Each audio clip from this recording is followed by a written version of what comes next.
no? Ang title sa atong teaching karong gabiuna, if you have your notebook and ballpens with you, manang maayo gid nga magdala gid ta og mga notebook and ballpen, no, dili ta magsalig sa atong memorya kay agkalimot ra ba gid ta, no? Mas maayo gid nga atong isulat permi aron nga naampod mo'y mabasa-basa every time nga namoy panahon nga magbasa sa iyong notes. Ang title sa atong teaching karon is How to Become Faithful Stewards. Okay? How to become faithful stewards. Unsaon man nga mahimot ang mga matinud-anon nga mga piniyalan. Okay? Ang atong teaching karon nakabase gihapon ni sa atong gospel reading last Sunday in Luke chapter 16 verses 1 to 12. No, nadungog man nato to, mahitungod sa usa ka tikasan nga sinaligan, no? But before ta mag-proceed sa gitawag nato nga unsaon nato pagkasayod nga or mahimot tang mga matinud-anon nga mga piniyalan, kinahanglan sabton sa nato ang gitawag nga stewardship. Kinahanglan sabton sa nato ang atong pagkapiniyalan. Okay? Nganong man nga gitawag ta nga piniyalan? Okay? Why is it that we are stewards? Nganong gitawag man ta nga piniyalan, no? Other term for stewards is manager. Di ba? Someone nga nag-manage, no? Manager. But let's use the word steward. Nganong gitawag man ta nga steward? Because we have to understand that everything belongs to God. Kinahanglan makasabot ta nga ang tanan nga mga butang. Okay? And I'm not just talking about physical, material things. Tanan. Tanan nga inyong makita nini nga kalibutan. Imong kaugalingon, imong pamilya, ang palibot, kwarta, bahandi, tanan. Ang tag-iya ana ang Dios. Okay? You have to recognize nga ang tanan nimo mga bahandi, oras, talento, abilidad, bisan ang kapiskay sa imong panlawas, it is a gift from God. Gasa na gikan sa Dios. Ug ikaw piniyalan ka lang or manager. Okay? Gisaligan lang ka aning mga butanga. Okay? Ug timan-an pud nato nga tungod kay gipiyalan ta aning tanan nga naa sa ato karon sa atong kinabuhi, we will be held accountable. Paninglan ta sa Dios. Okay? Paninglan ta sa Dios aning tanan. Tungod kay saligan ra man taan eh. One day, okay, you and me will give an account to God for how you have managed the things, the gifts, the talents, the possessions, the wealth that He has entrusted to you. Muatubang ta one day sa Ginoo. Pahutanon ta sa Ginoo, giunsa nimo ang imong talento? Giunsa nimo ang imong bahandi? Giunsa nimo imong oras? We will be accountable. Okay? Manubag ta na, mga igsoon. So don't think nga ang kamatayon is mura siya og kanang pamaagi nga maka-eskapo ta sa atong tulubagon sa Dios. No. Okay? Klaro kay nagisulti sa Biblia nga moabot ang katapusang adlaw nga moatubang ta sa Dios. Okay? Manubag ta sa Ginoo aning tanan. Kung giunsa nimo imong lawas, o giunsa nimo ang imong bahandi, giunsa nimo ang imong isig kataw, you will be answerable to God. Okay, now, how to be a faithful steward? Unsaon man nga mahimot tang matinud-anon nga pinayalan. Number 1, okay? Write this down. Number 1, how to be a faithful steward. Use resources wisely and without waste. Gamita ang tanan nga naa sa imo sa maalamon nga paagi ug ayaw pag-usik-usik. Okay? Use resources wisely and without waste. Ang tikasan nga pinayalan sa atong ebanghelyo datong Domingo, di ba? nagka-problema siya tungod kay nga naman unsay problema nga iyang naagbat tungod kay nahibaw-an sa iyang agalon nga giusik-usika niya ang tanan nga mga butang nga gisalig sa iyang agalon kaniya. Okay? Mao na nga maputbol na siya sa iyang trabaho. Kay giusik-usika niya. Okay? As a faithful steward, we should not be wasteful, but use God's gifts with wisdom. Isip mga pinayalan, dili ta mag-usik-usik, dili na to basta-basta bisan asa lang gamiton ang mga butang nga gipiyal sa Dios kanato. Gamiton nato kini uban ang kaalam.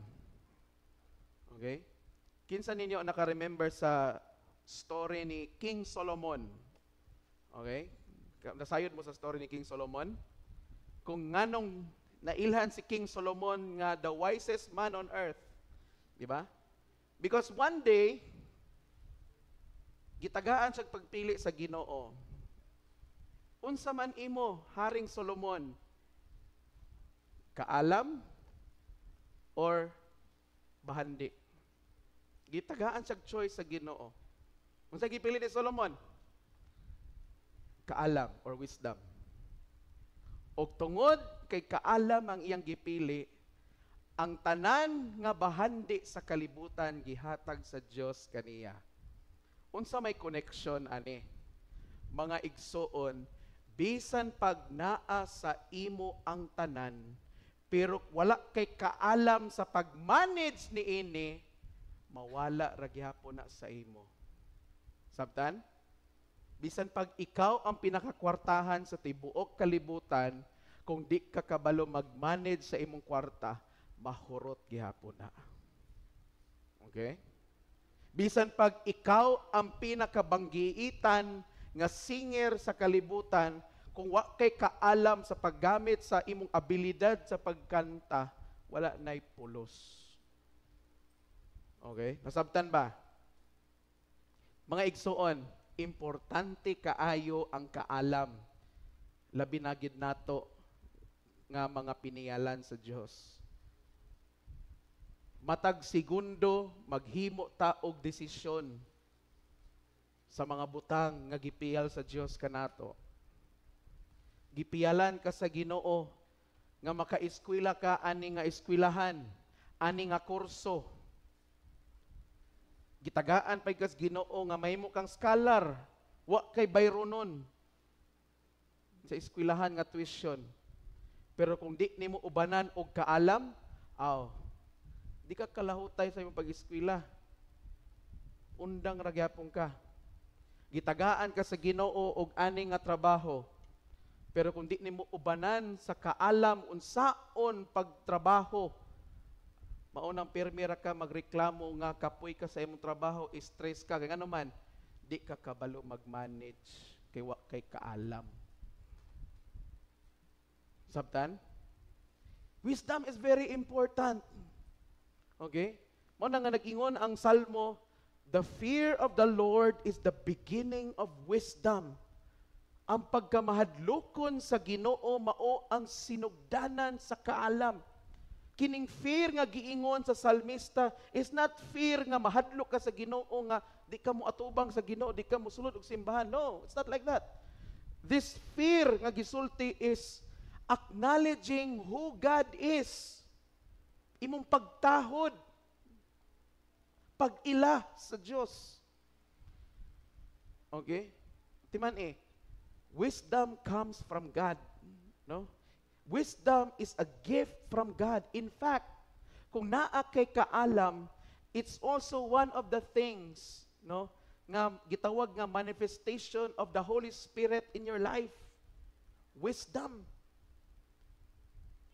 Every second magdesisyon ta. No? We will decide on things. Okay? Bisan maginagmay o madinagko, we need wisdom on those things. But unfortunately, we only ask God for wisdom kung magkinahanglan na ta mag-decide. Di ba? Mga estudyante, Aya lang mo mangayog kaalam sa Ginoo kung ting-exam na, ting-quiz na. Di ba? Mga trabahante, aya ra mo mangayo og kaalam sa Ginoo kung nagkalisod na mo sa inyong trabaho. But ang realidad mauni, dapat every second sa atong kinabuhi mangayo tag kaalam sa Ginoo. Ngano man, for us to make the right and God-willed decisions. Aron nga atong mahimo ang insakto o kabubuton sa Dios nga mga desisyon sa atong kinabuhi. Kay usa lang kasayop nga desisyon nimo, dako kay na og impact sa imong kaugmaon. Do you agree with me on that? Gamay lang nga sayop sa imong pag-decide karon nga panahon, it will impact your future. Okay? Dako nag-epekto sa imong kaugmaon. That's why we need God's wisdom on this. So, isip ng mga piniyalan, no? Aron nga mahimo tang matinud-anon, kinahanglan nga natay kaalam nga kabalo taon sa paggamit ani. No? Kining talento nako, Lord. Gamito na ako lang siguro ning taguan. Kay maulaw man ko. That's not wisdom. Okay? Kining kuan ako, Lord. Kining akong pagkamatinabangon, ako lang ning ikuan, Lord. Pilion lang nako akong pagkisitabangan ako. That's not wisdom. Wisdom is doing the things of God. Okay? Ikaduha, how to be a faithful steward. Ikaduha, prioritize eternal wealth over earthly wealth. Prioritize eternal wealth over earthly wealth. Unaha ang mga panglangitay ug walay katapusan nga mga bahandi ug dili ang kalibutanon nga mga bahandi. Okay? Do not serve or put your trust in worldly wealth. Ayaw alagari or ibutang ang imong pagsalig sa mga kalibutanon nga mga butang, kalibutanon nga mga bahandi. Tungod kay ingon ang atong ebanghelyo last Sunday in verse 13, you cannot serve two masters at the same time. You cannot serve God and mammon. Again, mammon means money. Okay? You cannot serve two masters at the same time. Gisultian na tadaan ni Kristo nga dili gid pwede nga dungan-dungan natong alagaran, dapat usara jud. Okay? Mauna mga igsoon, we should focus on the true riches. Mag-focus ta sa mga tinuod nga mga bahandi, sa mga walay katapusan nga mga butang, sa mga langit ng butang. Mo nang niingon si San Pablo in Colossians chapter 3 verse 2. Set your mind on the things, asa repet, above. Ibutang ang inyong mga hunahuna sa mga langit ng butang. And not on the things of this earth. Dili ang mga butang niini nga kalibutan. Okay? Ignay mong tapad, set your mind on the things above. Set your mind on the things above. Ibutang ay mong una-una. Kung si Bishop Dindo pa'y paistoryahon, panglangitay na ning ato. Tanan natong himuon, unta diri sa kalibutan, dapat ang goal ani is, or preparasyon ni siya, para sa atong kinabuhi nga walay katapusan. Okay? Mauna nga ayaw pag-usik-usik sa imong panahon diri sa kalibutan. Okay? Mag-unsa man ang maningkamot ka nga mahimong dato. Tibok simana gitrabaho nimo. Pero di nakakasimba, di nakakaserve. Gikalimtan nimo ang Dios, nalayo ka, nadato lagi ka. Pero pangutana, madala na nimo sa langit.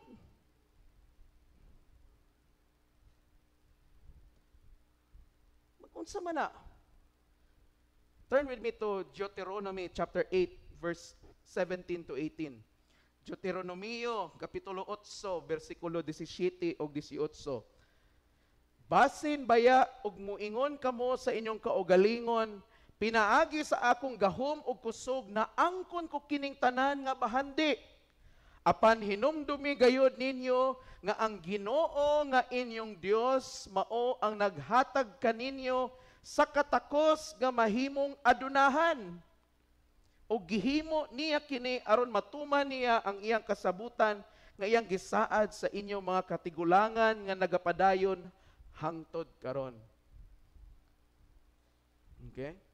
Nag-ingon ang Ginoo sa mga Israelites, basin unya makaingon mo nga pinaagi sa inyong pagpaningkamot o paghago. Okay? Maunang kung unsay naa sa inyo karon tungod na sa inyo. But the Lord tells the Israelites, it is me who gives you the ability to produce wealth. Okay? Sa uban nga translation sa Cebuano, nag-ingon ang verse 18 nga, ang Dios mao'y naghatag kaninyo og gahom aron kamo mga dato. Kinsa naghatag og gahom? Ikaw ba? Ang Dios. So bisag unsaon nimo og ugmad sa imong kaugmaon, pagpaningkamot nimo, kung dili gi ka padatuon sa Ginoo, di jud ka mo dato. Maputol na lang na imong kamot og tiil. Mamatay na lang ka sa pag-overwork sa imong kaugalingon. Kung dili jud ka bubuton nga madato jud ka, dili gyud. Og labaw sa tanan, ang Dios mao ang naghatag og nagtugot nga kita madato. Siya naghatag natog abilidad nga madato ta. Ha? Grabe nimong paningkamot og kayod. Grabe nimong paningkamot og eskwela. Gipangsalikway ang ministry, gipangsalikway ang Domingo, ang mga tulumanon, ang mga responsibilidad isip usa ka minister, usa ka alagad sa Ginoo.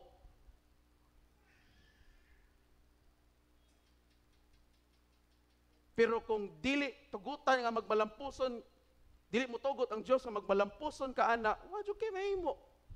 Ngano man? Kay siya may magbuot sa tanan. And we have to acknowledge that. Dawato nato na. Now, okay? That is why, kanunay kitang ginapahinumduman sa atong obispo, time management. Di ba? Time manage. Manage. Kay mga manager, biyata, mga pinayalan. Okay? Kay matod pa ni Kristo sa usa ka ebanghelyo sa San Marcos man siguro na kapitulo 8 bersikulo 38. Kay mag-unsa man kuno nga maangkon nimo ang tibuok kalibutan apan gikabsan ka sa imong kaugalingon. What will it do if you gain the whole world but lose yourself while doing it? Mag-unsa man na ikaw ang pinaka-successful nga tao sa tibuok kalibutan. Ang imong negosyo successful kaayo.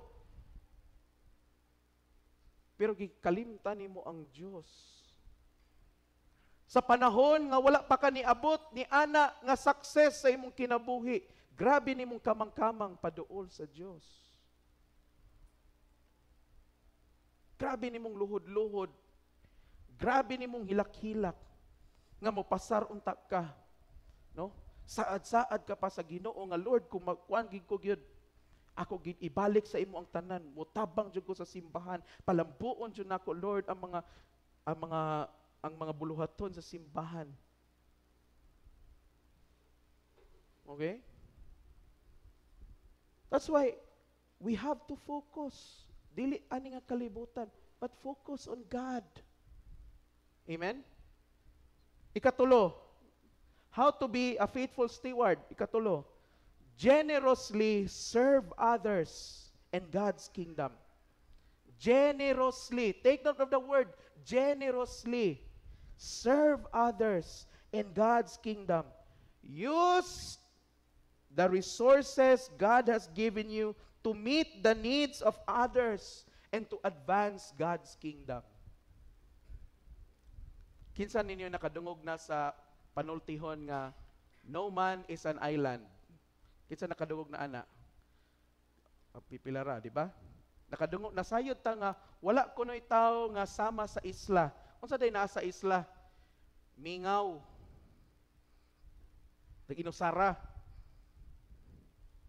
Mga igsoon, kung unsay gipiyal sa Dios nga naa sa inyong kinabuhi karon, timan ini. Gipiyalan ka ana, but at the same time dili lang na para sa imo. Para pud na sa pag-alagad sa imong isig katawo ug sa pagpalapad sa gingharian sa Ginoo. Amen ba? Uy, ako raman eh. Ako raman eh. Lahi man ang imo. Basig na apoy maayo pag-iandam ang Ginoo sa imo. Pumutan na ang Ginoo sa imo diha. Ako man eh. Di ba? Dili na ko ni offer sa simbahan ang akong kun ay talent sa music kay para rin sa gawas kay aron nga pang sideline ni pang pangwarta na ko ni panginabuhi. Kanara akong i-offer sa simbahan, kanara akong pagpanilig. Ha? Di man niya, what we have is not ours to begin with. Kung unsay naa nato, dili ni ato Di ba? Sama sa atong gikanta kaganina. What can we give that you have not given? Lord, unsa may mahatag pa nimo sa ako nga wa pa nimo gihatag? Lord, unsa may naa sa ako nga wala magikan kanimo? Or ikaw or nga dili ikaw ang tag-iya. Okay? What do we have that is not already yours? Muna mga igsoon, this includes using your money, time, gifts, abilities to serve and support others. Ang inyong mga talento, inyong mga gasa, ang inyong oras, ang inyong kwarta, ug uban pa nga gipiyal sa Dios kaninyo, gamitan ninyo na para mag-alagad sa imong isig katawo o mag-alagad sa simbahan. That's what we do. Okay? Manatong ginahimo, di ba? We use our talents dinhi sa simbahan. Naki-talent sa pagsayaw. You belong to the movement ministry. Pagkanta, music. Pagtugtog, music. Pagkanta, choir. Mag-alagad sa Ginoo sa altar, either clergy, altar server, no? Mag-greet sa mga tao, ushering, computer, uban pa, multimedia, magbasa, proclamation. Magluto, kitchen. Okay? Manilhig, manghugas, aftercare. Diba? Gamitan ninyo na. Ayaw ninyo inyong harana. Amen ba? Dili na para sa inyo. Kay mag-unsa man na kung inyo-inyohon ra. Okay? Sama na sa tao nga nangandoy nga mahimong sikat, pero dili gusto magpakita sa kadaghanan. Unsa mo pagkasikat? Di ba? Gusto ka mahimo nga ikaw ang pinakamaayo nga singer sa tibuok kalibutan, pero pakantahon ka, di po ka mo kanta. Unsa man na Okay? And not just talents. Even ang imong kwarta. Okay? Support the work of the church. Amen ba? Suportahan na ito mga buluhatan sa simbahan. Speaking of support, thank you sa mga nagsuporta sa feeding program sa mga batanon last Saturday dito sa Dike, sa Barangay 23. Lipay kay mga bata. Salamat sa inyong mga suporta. Bisan og nasayod mi nga naapod mo yung mga priority, but thank you for making God your priority. Okay? Support the work of the church. Okay? Kung dili ka sa financial aspect makasupport, abilidad nimo. Kabalo ka magkure-kure, kabalo ka manghipos, kabalo ka manilhig, mamanday, unsa pa na dina. Ayaw nagulat nga tawagon pa ka, special mention among gipatawag si Kuan. Ayaw na, diretso na. Nakita dia nga Nakita dira nga kinahanglan i-repair na gitandog ka sa Ginoo nga mo repair ana. Ayaw na, kuan, diretso na. Amen ba? Dili na ta magpasulti. Oh? Kita mo nga na itabangonon nga igsuon ninyo sa pagtuo. Isig kataw. Ayaw nagpanangid nga pwede tabangan nako si kuan. Tabang na. Tungod kay again, we have been entrusted dili lang para mag-alagad sa Ginoo, kundi dili pod para mag-alagad sa atong isig katawo. Mabitaw nga love the Lord your God o sa ikaduha, love your neighbor. Okay? Because by serving others, it is our way of expressing that we love them. So kung di ka magtagad sa imong isig katawo, you don't love your neighbor. Diba? O nga ikaupat, how to become a faithful steward. Ikaupat, be faithful in the little things. Be faithful in the little things. Pag matinud-anon sa mga gagmay nga mga butang. Klaro kay gisulti sa atong ebanghelyo last Sunday in Luke chapter 16 verse 10. Kung kasaligan ka sa mga gagmay nga mga butang, kasaligan ka sa dagkong mga butang. Kung limbungan ka sa gagmay nga mga butang, limbungan usab ikaw sa dagkong mga butang. As I said last Sunday, tanan nga mga dagko nga mga butang nagsugod na sa gamay. No? So kung dili ka kabalo mo manage ana naakay gamay. Manay klaro nga pagkaistorya na. Unsay gipiyal sa imo sa Ginoo karon? Whether member lang ka sa ministry nimo. Be faithful on that. Be faithful as a member. Di kay member man ko. Bahala ng leader na mo diha, palabdon ko ginayang ulo diha. Na tagaan ko gina sa problema. Ayaw. Kay you might be successful nga imong gipalabad ang ulo sa imong leader. Pero ang Dios ka nakakita sa imong gihimo. Basig sunod, football na ka. Ministers, remember, 1 year ago, gikomission mo, nanumpa mo atubangan sa Dios o sa iyang obispo, nga mag-alagad mo ani nga simbahan, kung asa mo nga ministry, nabutang. Kumusta man ang inyong commitment? Pila na kabuok na wala, sukad ato nga panahon, nag-commission mo. Okay? The commissioning in the church is not just a formality, no? It's giving authority and blessing to that person nga gituboy ani nga ministry aron nga iyang himuon ang iyang function, aron gamiton niya ang iyang gasa para ana nga ministry, ana nga ministeryo. Okay? Mo na ingon si Kristo, kung ang sanga nga dili mamunga, putlon og ilabay sa kalayo. Kay aron nga naatay ininit kada Sabado. Okay? So kung mo mga ministers, kung nagpapaling-paling mo sa inyong ministry, dili man mo manubag sa inyong leader, manubag mo sa Dios. Paninglan mo sa Dios ana sa katapusang adlaw, giunsa man nimo imong kuan nga naara ba diri sa listahan o nga na member kuno ka sa kuan sa dance day. Nya ngano man nga sa isa ka buwan ika-isa ra man ka serve lagi, mas daghan man imong absent.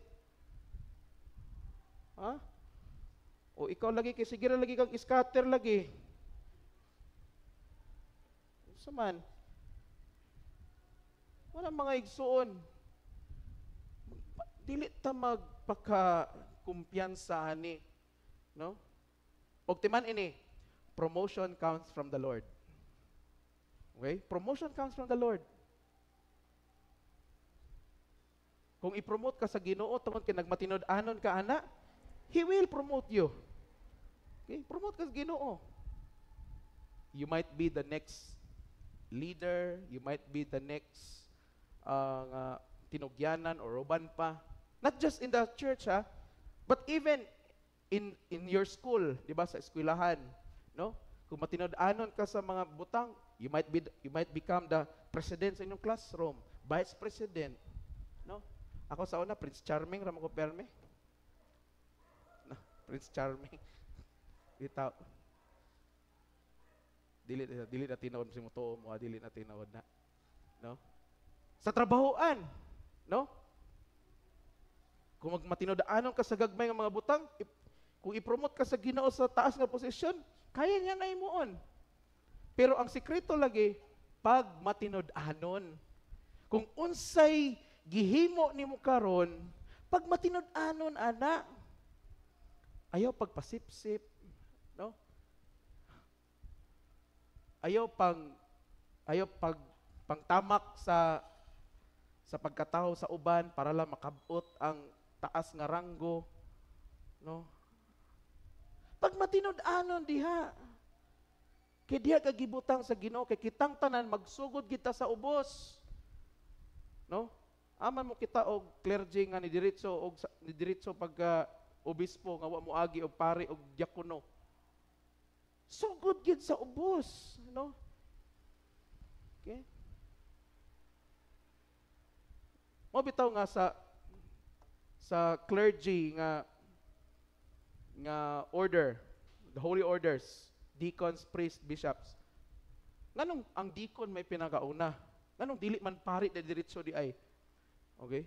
Deacons, tungod kay deacon, kay sa imong pagka-deacon, you are expected to learn and understand kung unsay buot pasabot sa gitawag nga pagpangalagad, servant leadership, no? Servanthood, pagpangalagad. Okay? Kay ang office gud sa pare is more on pagtudlo, pagmatuto, no? Paghimo sa mga sakramento para sa katawhan sa Dios. Walang office sa bishop mao ang pag-manage, no? Government, no? Pag-manage, more on administrative ba sa simbahan. Siya ang ulo sa panggobyerno sa simbahan. Okay? That's why we have to be faithful. If you are faithful in managing the smaller resources God has given you, you will be entrusted with greater resources. Kung matinud-anon ka nga magtigom nga karon gatigom ka sa imong kwarta nga ang imong kwarta 100 ra, surebol gid ko bisan pag 1,000 na ang imong kwarta magpadayon gid pag tigom kay ngano man kay anad ka kaayo paghimo ni ana sa gamay pa imong kwarta. Usay na sobrahan na tag pangandoy ba? Sobrahan na tag damgo bitaw.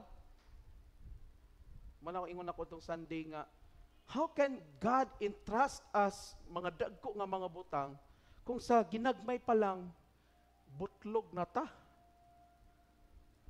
No? Gusto ka mahimong cum laude, pero dili ka kugihan pod magtuon na ayaw pag-expect gid nga ma-cum laude ka. Gawas kung imong bayran ang eskwelahan. Ha?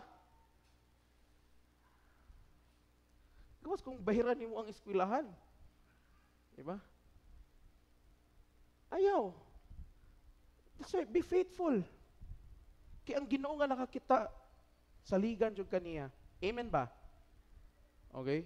Before I end, no? Okay? Ang atong gospel God is also timely, as I said last Sunday, sa atong issue sa atong gobyerno, sa atong nasod karon. In fact, sa lain nga perspektibo, ang atong gospel nagisgot ginibahin sa corruption. Kay mo man ang gihimo sa katong tikasan nga sinaligan, nangurakot siya.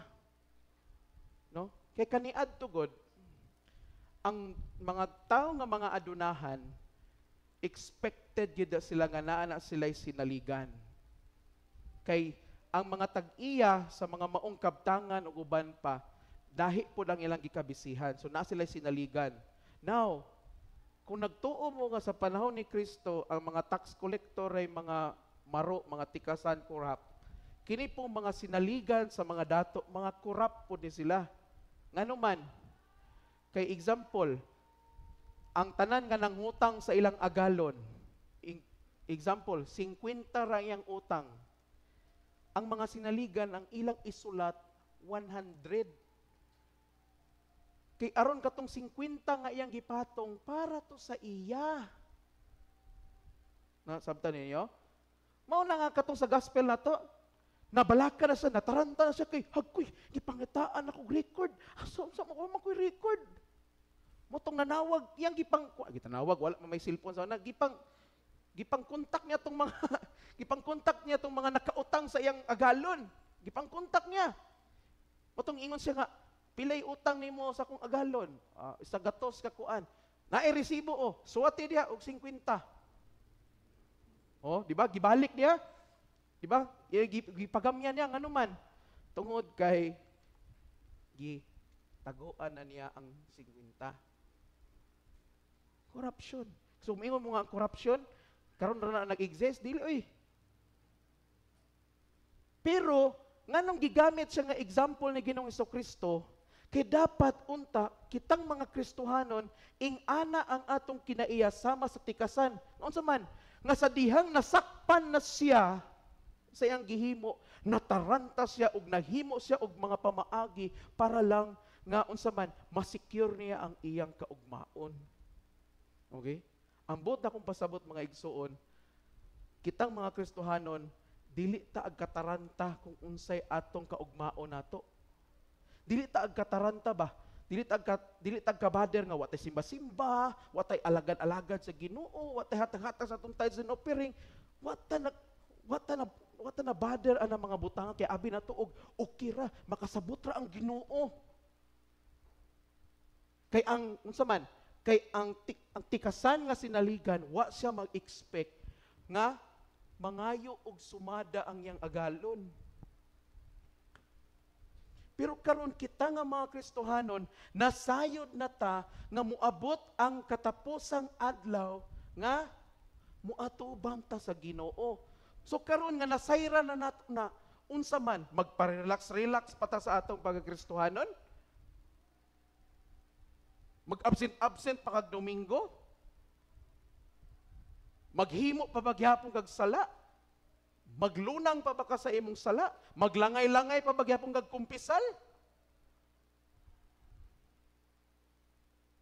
Kuha ninyo ang point?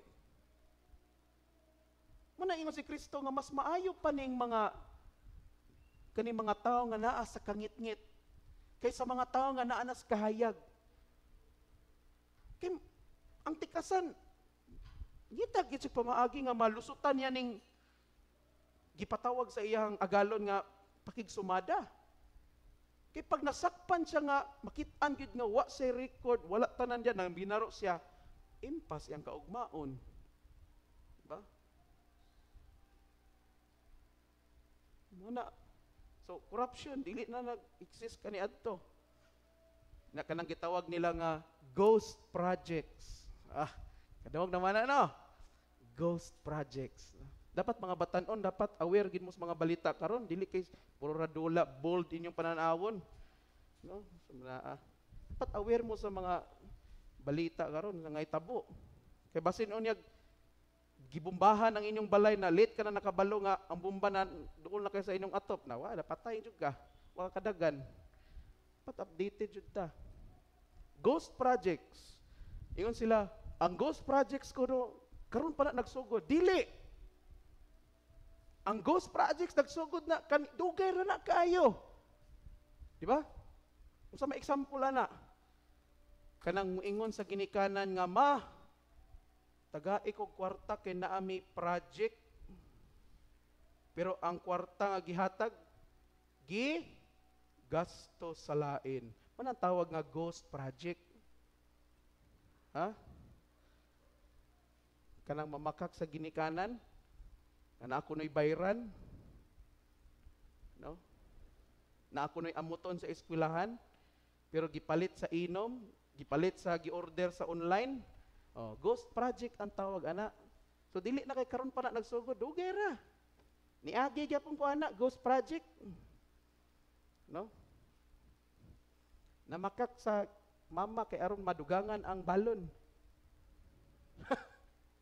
Ghost Project. So, kita ninyo, di ba? Kita ninyo na hitabo itong Domingo. No? Rally mga tao, di ba? Isog kayo. Pero kung kamoy pasultion mo, uyon mo ginadto? Uyon mo sa nahitabo atong Domingo?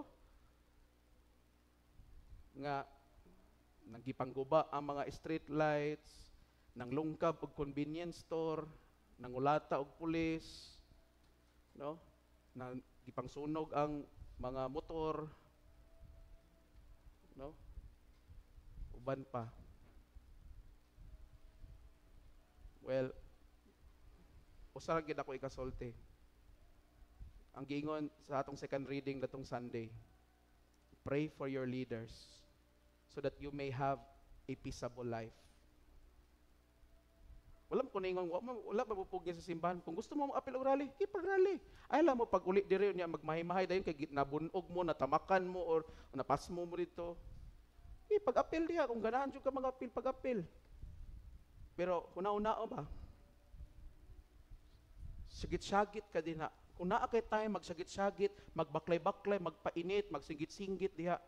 Nganong wala man kay time nga magampo sa ato mga lideri sa nasod? Di ba? Eh pag imo na lang nang iampo, adto ka dito sa suok sa imong balay, ampo ka. Di pa ka matamakan, di pa ka mabunog, di pa ka mapasmo. No? Ako personally, I'm not happy with what happened last Sunday. It did not change anything as opposed sa mga gisulti sa uban nga tungod ko na ato nakabaton ko na og tingog ang mga Pilipino and everything para sa ila. But unsa may gisulti sa pulong sa Ginoo? Pray for your leaders so that you may have a peaceable life. Pray nato sila. As I said last Sunday, dili nato i-pray nga mga gabaan ng mga nangurakot. No. That's a bad prayer, mga igsoon. That's not even the will of God. No? Bisan pag tinuod nga daotan ng ilang gihimo, but you don't have the authority, you don't have the right to pray for them nga daotan ang imong iampo para nila. Iampo that God's justice will prevail. Ang hustisya sa Ginoo mao'y magpatigbabaw. No? Unya katong ahensya sa gobyerno nga gitarget karon. Grabing panirado dito ang uban gipang barbed wire, gipang sirad-an gid ang pero di masulod sa mga magprotesta.